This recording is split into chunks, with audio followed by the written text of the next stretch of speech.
It's time for this week's episode of Brandon Sports Talk, featuring in-depth interviews from those who are trending in the world of athletics.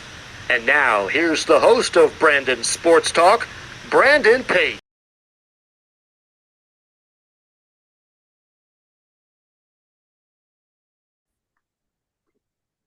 Welcome back to Brandon Sports Talk. In today's episode, I had the privilege of interviewing the Morningside Mustangs head bowling coach, Coach Brett Hansen. How are you doing today? I'm good. How about yourself? I'm doing good. Can you talk about how you knew that you want to get started in coaching in college bowling? I didn't really know that I wanted to be a coach. I stayed kind of in the bowling world after my graduation. I ended up running a bowling alley for a year.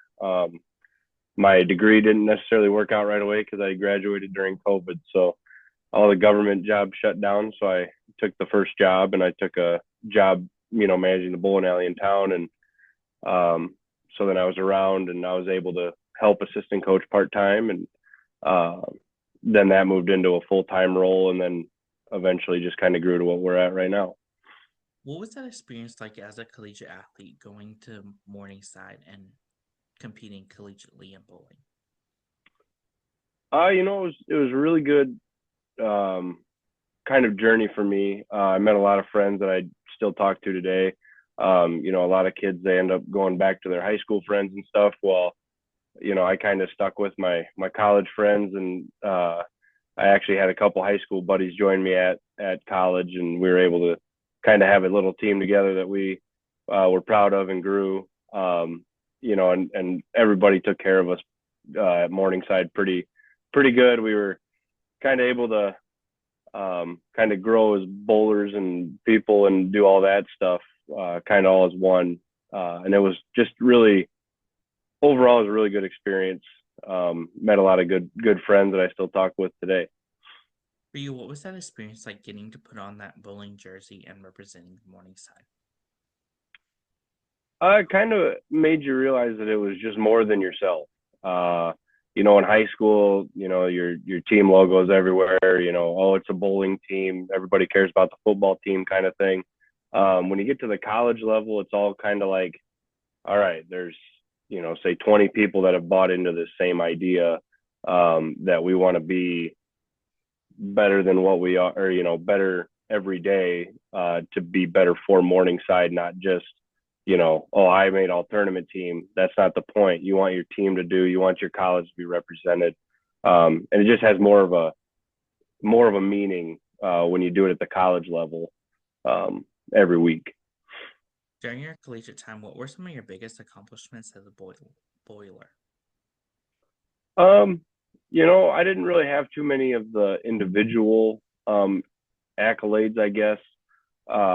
We all, once again, we bought into the team concept. We had a few kids make all tournament teams here and there, but where we ended up in the tournament was more important. We had a kid one year made all tournament team. He was upset because we finished, eighth, and we should have probably finished top 5 at that tournament.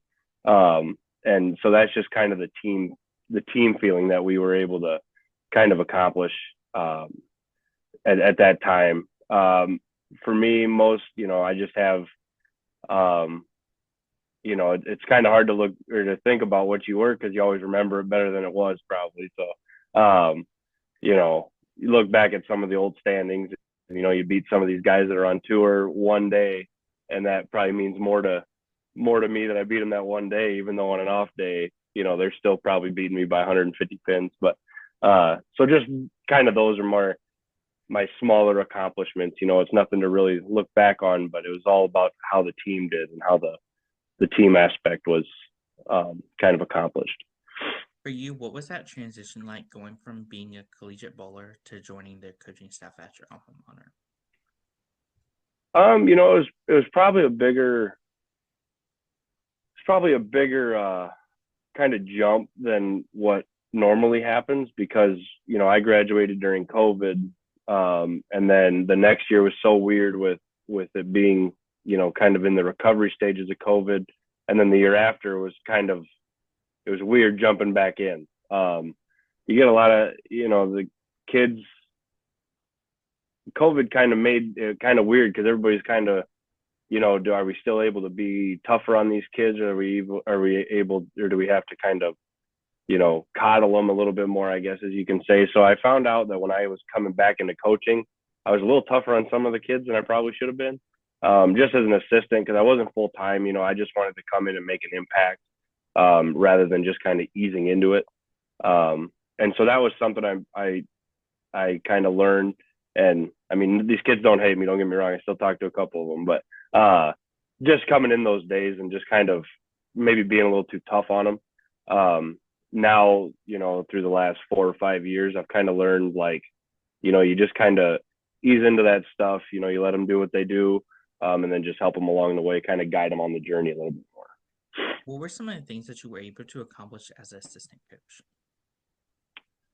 As an assistant coach, I think I was able to kind of help the kids come into the new environment, kind of as a more laid back coach.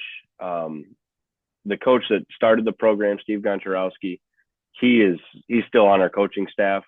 He's mainly deals with the women's program, but he was more of the, here's what we need to do, here's what needs to happen, and I was kind of the one that was able to talk to them because I was closer to their age. I was only 2, 3, 4 years older than some of these kids, so I was able to kind of help them in more as a friend rather than a coach. And then when it was time to get stuff done or time to focus up, then I was, that's where I would also step in and be like, all right, either I'm going to get after you or G's going to get after you a little bit, but G doesn't get after too many people. So what was that feeling like for you getting announced to become the next head coach at your alma mater? I think it caught me off guard. Because like I said, G's still on the coaching program. So it wasn't necessarily, like a big party, it was just kind of another day. We just kind of, it's just kind of how things happen. They wanted to put a title on it. But as I said before, G still pretty much handles the women's program, and I'm handling the guys program, and we're kind of trying to split it up like that. With budgets and stuff, sometimes it's hard to kind of split or, add coaches and doing that. So now we're able to, buy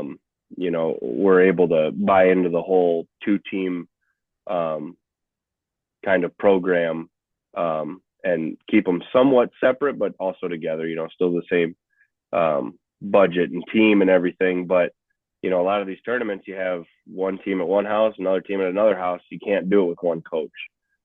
So if anything, it just kind of helped the school realize that, okay, now we have two separate coaches, 2 separate entities. And now we can kind of answer different questions together, kind of a thing. For you, after getting announced as the next head coach for the men's, what was that feeling like stepping onto that bowling alley for the first time as a head coach? You get looked at a little different. The incoming bowlers is the main difference. Your incoming freshman is your main difference. You have, your returning bowlers are always going to treat you like they treated you on day one. They're going to give you a hard time. They're going to, do all that. But it's kind of funny when the recruits come in and you're the main guy for their team. They listen a little bit more. They trust a little bit more earlier. As just the assistant, everybody, I was mainly trying to make friends essentially, to earn their trust. And so then they still are kind of, a little reserved when it comes to trusting you, lane play, doing all that stuff. The freshmen now, they come in and they like, okay, well, this guy's been around it enough. He's the guy, he's the full-time, coach. He should know what he's doing. So I'm getting a lot more trust with the freshmen the last couple of years. What is that feeling like getting to coach at your alma mater and being head coach at your alma mater? It's really cool. I don't have to, it's kind of nice not having to go into a different school and, learning a whole new process and learning all new buildings, learning all new people. I was able to, stick around the same spot, and I don't need to, less is more. You don't have to learn as much as you possibly can right away, so you don't upset people. You just kind of stick with the people that you know and have already met. My first year of college was 2016, so I've been around these people for 9 years now. And it's a little easier to get around campus, meet with the people that you need to meet with. For you as a head coach, what does a typical game day look like? The game day, all the tournaments are fairly similar. Usually travel on Friday afternoon, and then Saturday morning you get up, usually decent time, get the kids some breakfast, and just head over to the bowling alley. And usually it's just going through the check-in process. The kids kind of have their tournament procedure down, and that's kind of nice. They all put service on their equipment. They'll get ready for practice. They'll stretch out and stuff like that. And once the coaches meeting get over, you just hop right into it. You just go right down to the lanes, get ready for practice, and during the practice process is when you just help them line everything up and just kind of get ready for the day. There's not much to it. It's just at the end of the day, it is just bowling.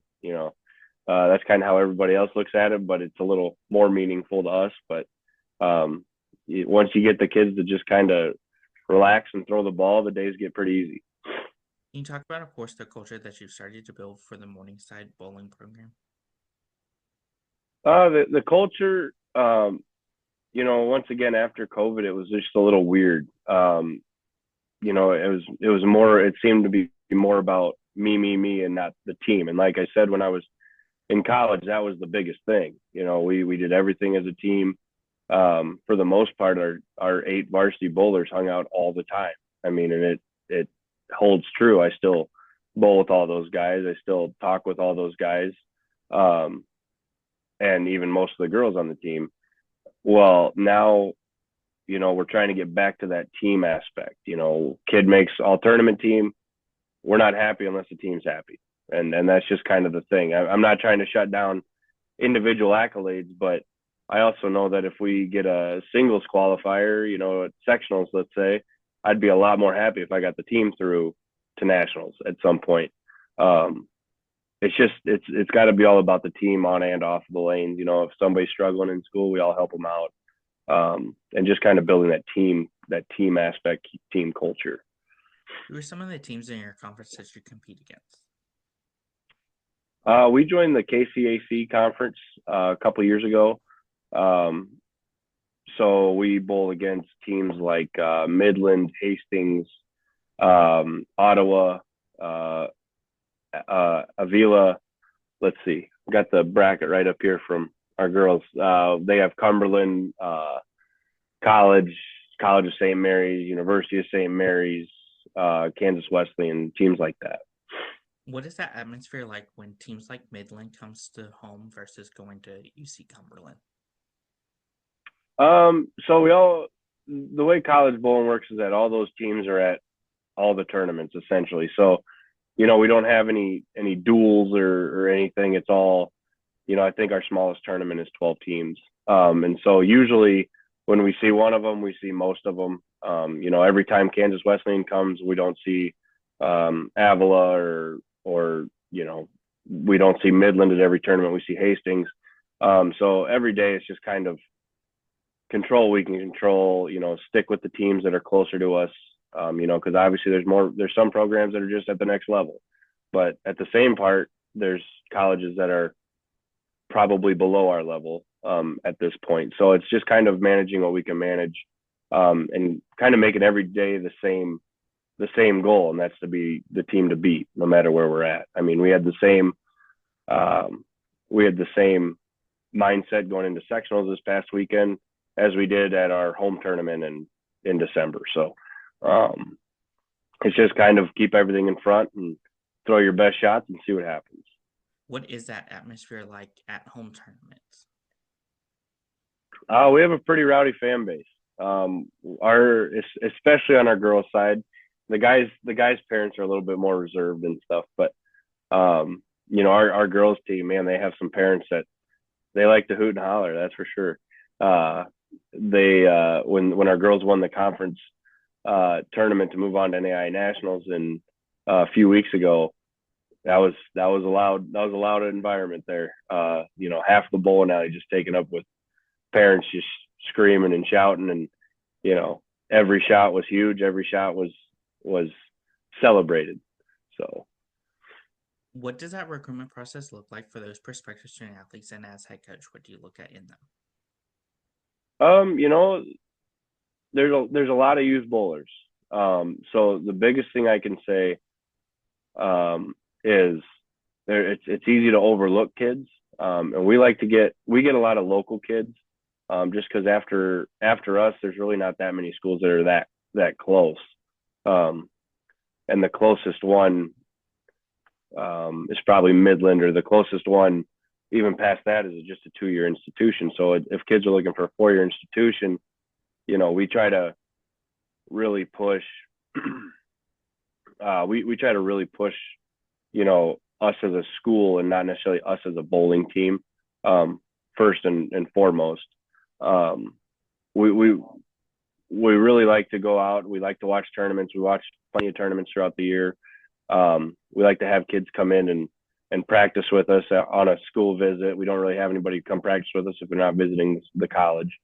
Um, and just overall, we talk to kids. We go watch them a little bit. They can come bowl in front of us if they want. But the biggest thing is if people are feeling overlooked, we encourage them to send us an email and we'll put them on the radar. It's really easy to overlook bowlers at this stage just because there's so many out there.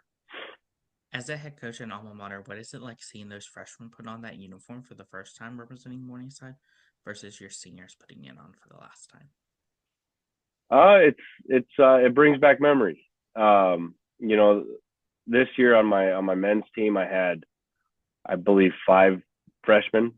So it was just kind of a thing where when I was a freshman, I had plenty of upperclassmen that, if I was struggling because, I might have had some nerves or something, I had some upperclassmen I could go to. While these kids, they just had to step in there and be studs.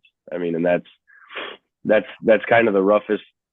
That was probably the biggest, eye opener for them is, holy cow, we're doing it now. We're at this level. But I just remember putting on my jersey for the first time, and it was just kind of eye opening. I'd never been at a tournament. I bowled junior golds, but never been at a team tournament where the whole house was just full of teams. And that was a wild turnaround. I was nervous. I felt like I probably was not good enough to be there at that time. And the kids putting on the jerseys for the last time, that one's a little weirder for me because I was on my way to sectionals when sectionals got canceled because of COVID. So I didn't necessarily get that last shot, that last shot spotlight, I guess, if you call. So now it's kind of cool to see the kids give those to those seniors and, give them their respect for their last 5 years of bowling, with that extra COVID eligibility year. But yeah, it's just kind of cool to see everybody kind of give the seniors their flowers now. As a head coach, what is it like getting to coach different types of bowling styles? It's definitely kind of broadened my horizons. I'm a lefty, so people don't think I know how to move on the right side. So I've been overcoming that a little bit, but we have some two-handers. We have a couple kids coming in next year that don't use a thumb, but are one-handed. So it's just kind of getting down to the basics, where you need to be at this spot in your approach, getting to know where you need to be at this spot in your approach. And, at your release, you want to look like this. For the most part, we let our kids kind of embrace their styles. When kids come in, I don't say you have to throw like this, otherwise you're not going to be on varsity. We like to kind of, let kids be themselves, let kids kind of get better at what they want to get better at. But at the end of the day, we have expectations. If I'll give a suggestion like, hey, you're missing so many 10 pins. Why don't we move into this mark? And why don't we kind of try to attack it at this level or at this area? And just, just letting them be themselves, and that kind of usually gets them some trust in kind of your coaching ability. And like I said, me being a lefty, some of the righties don't always want to trust me right away, but it's kind of something that we grow over time. They understand it. So What is that like getting to teach the bowlers the Red Robin way and different ways in bowling like that? what does that mean? I guess I'm sorry. The different styles of bowling on the collegiate level. Oh, I see. Yeah. Yeah, it's a little it's like I said, it's just eye opening. They go to that first tournament and they see all the different levels, they see all the different, studs. And with social media also now, it's a lot of these kids already know some of these bowlers. I mean, Wichita State, about anybody knows who Spencer Robarge is. He's done about everything you can do. The Justin Bones, Brandon Bones, they're on social media. So all these kids coming in, they already know who these kids are. But then I think once they see it in person, I think it can kind of be a little intimidating. But at some point, you just got to realize, you got to take a step back and be like, these guys are my age. On any given day, that's what I pretty much tell them. On any given day, we can be the best team out there. And once, towards the end of the year, you could tell that they were buying into it a little bit more. It's kind of hard to trust that right away because you don't have a social media page. You're not averaging 220 on the college level. You're averaging, say, 200 on the high school level. But on any given day, as long as you can buy into that, you have all the confidence in the world. And so getting to that, and like I said, with all the freshmen, you could really tell at the end of the year that was a big turnaround. So I'm looking forward to next year and seeing what we can grow off of that. What have been some of the things you've been able to accomplish so far, and what are some of your future plans? We've definitely grown the program, and that was kind of the biggest thing. We usually kept it around 11, 12 bowlers on the men's and 11 and 12 bowlers on the women's team. This year, I think we had 14 and 14. Next year, we're going to be right around 20 on both teams. We got a lot of young guys coming in, a lot of young gals coming in. And just growing the program and getting enough kids to buy into it. Every time you get a kid to sign on your program, you just kind of feel like it's a little win because you convince somebody to come in, buy into the process, both mentally and financially. I mean, obviously college isn't necessarily cheap.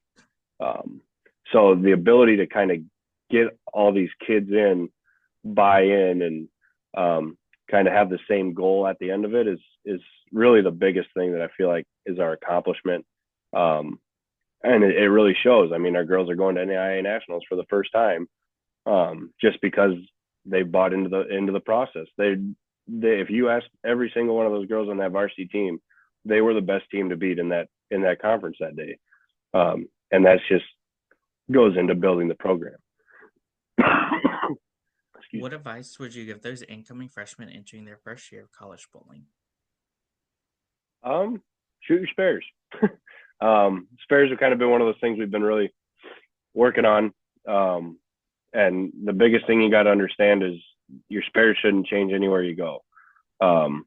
But also keeping an open mind. If you shot one big score doing something, but that's probably not going to get you higher scores in the future, might be an idea to just, I'll try this for a little while, or I'll try this. Just keeping an open mind, opening yourself up to, once again, that team aspect. Some kids can get to school and really be kind of shelled up and stuff. I mean, I was too when I was a freshman. But just being able to open up and buy into the process, that's the biggest thing. Just really letting yourself support these kids, even though they're scoring higher than you. You might be on JV for a little bit, they might be on varsity, but at the end of the day, you should be happy with the team doing good, not just if you're bowling. And that was kind of the biggest struggle with all of our freshmen. All the kids wanted to bowl, all the kids wanted to help out. And that's not a bad thing, but at the same time, if you're not bowling, but our team's doing good, you should just be tickled pink. I mean, you should be happy. You should be fully supportive. You shouldn't be upset that the team is doing it without you. What advice would you give those rising seniors looking to go into the leadership role? Just kind of being realistic. And by that I mean, a lot of these kids they see the head coaching role, and so they think, it's, well, I'm doing that and that's my job and this and that. The reality of it is that a lot of these college bowling programs, at least on, our level, the NAIA level and stuff, is, it's not always a full-time job pay wise, I mean, and that's just the reality of it. Some are, some aren't. It is what it is. But, a lot of these people, they want to go into these assistant coaching roles and stuff, and then they think they're going to be compensated fully. That's not always the case. It's a lot of it is you do it for the love of the game. Pay was never really a requirement for me. I was just doing it essentially because I wanted a couple weekends off. I was able to go to sectionals and stuff and able to take a few days off of work for that, being around the bowling community in Sioux City.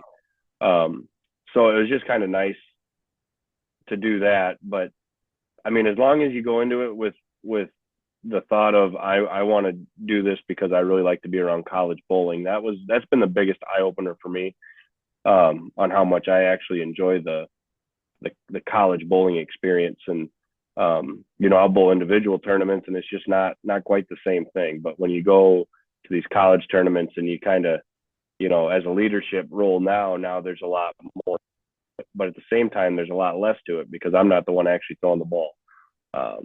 So just kind of being realistic and understanding why you want to be into that role, I think was the biggest eye opener for myself. What advice would you give those coaches looking to become head coaches of a college program? Don't rush it. I'm still fortunate enough to have G around, and he does a lot of the paperwork type stuff. But I mean, there's a lot of stuff that you don't think of when you're doing it. If you're trying to, not saying people undermine, head coaches just to get a head coaching spot, but there's a lot of travel that you got to figure out. If your budget doesn't allow for buses, you got to figure out vans and stuff like that. And just there's a lot of the smaller things, lining up meals, lining up snacks for the kids, because obviously these are long days of competition. So just all those small things, they just kind of add up and they can kind of be a big cloud over your head. And like I said, I'm lucky enough to have G around. And so he's really helped me kind of understand how to handle all those little processes. And he's been a really good kind of advisor for me, both as a bowler and as a guy that's getting into the coaching. That's great advice. Where can my listeners find you at on social media along with the program at? Our social media, I don't really have too much of a social media following on anything, as far as recruiting pages or anything. I believe our guys started an Instagram page, and our women also. I believe it's M-Side Bowling, and then I want to say it's M-Side Men's Bowling or M-Side Women's Bowling for their pages. I'm sure if you type it in, you'll find it. But they're trying to grow that because, once again, they want kids to kind of see ours and do all that, and kind of let me focus on the local kids. We get a lot of kids from South Dakota and these smaller towns in Iowa and stuff like that. But I mean, we're getting a wider range. I mean, we got kids messaging us from like New York and all over the place. So as far as social media, it's just pretty much that Instagram page. We do have a Facebook page, and that's the Morningside Morningside University Bowling page that I started when I was a freshman. But We don't post a whole lot on there. That's mainly where you can watch our live streams during the tournaments and stuff. Thank you again, Coach Brett, for your interview, and best luck in your future at Morningside Mustangs as the head men's bowling coach. Awesome. Thank you. You can find Brandon Sports Talk on Instagram at Brandon Sports Talk, Twitter at Talk_Brandon, and you can find me on YouTube at Brandon Sports Talk. Don't forget to like, comment, and subscribe. Thank you again, Coach Brett, for your interview, and best luck in your future. Thank you. You've been watching Brandon Sports Talk. Please feel free to like, share, and subscribe to Brandon Sports Talk on social media and on YouTube.